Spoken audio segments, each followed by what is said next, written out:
أعوذ بالله من الشيطان الرجيم.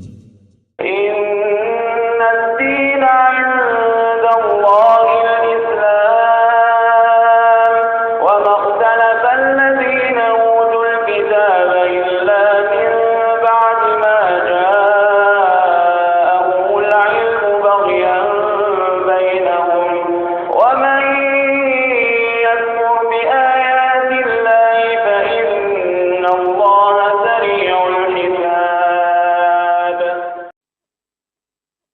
Good afternoon, Dr. Naik. My name is Izzy Westbury. I'm the secretary here at the Oxford Union. I have a very short question to ask. You talk about the hijab being something that serves to protect a woman. Surely it's extremely patronizing and degrading to prevent a woman from making that decision for herself. How could you answer that? What's the question, sister? I said, in your speech, you talk about the hijab being something that serves to protect a woman. But how is it not extremely patronizing and degrading in not allowing the woman to make that decision herself? Sister posed a very good question, that when I say that hijab is required for a woman, isn't it not degrading for the woman to patronize it? Isn't it degrading?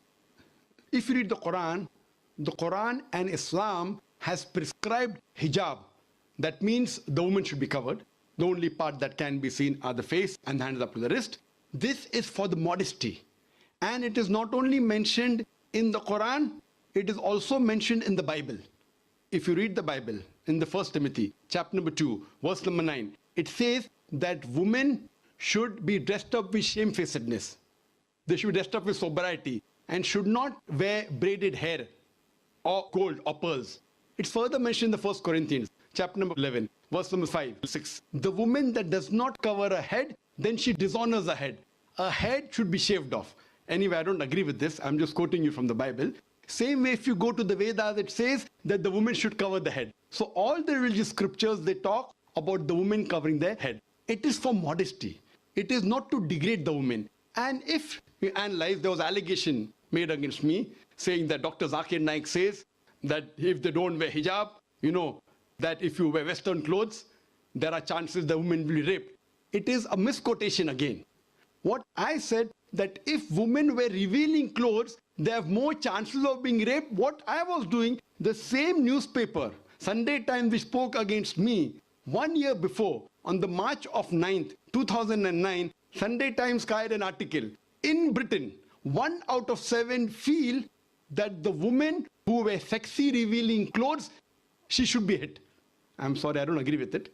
This is the statistics that was given in the Sunday Times on the 9th of March 2009, that in Britain, 1 out of 7 Britishers believe that the women who wear revealing and sexy clothes should be hit.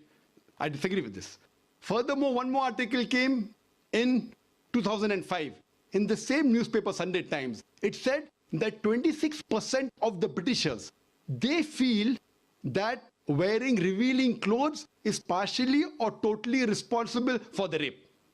So what I say, that the more modestly you are dressed up, you are respected more. So Islam has prescribed the modest hijab for the woman, not to degrade her but to uplift her. I do agree there may be cultural differences.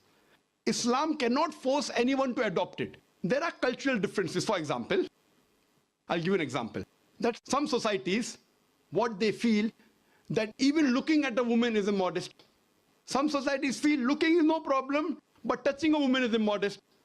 Some of the societies feel shaking hand is no problem. Some societies feel kissing no problem. Some societies feel doing anything as long as both agree is no problem. Different societies and different cultures have got different rules and regulations. When I went to America, while I was giving a talk, one of the Americans told me, "You Eastern women, you're immodest." I was shocked. So I said, "Why do you call the Eastern woman immodest?" He told me, "You Eastern women, you expose your belly."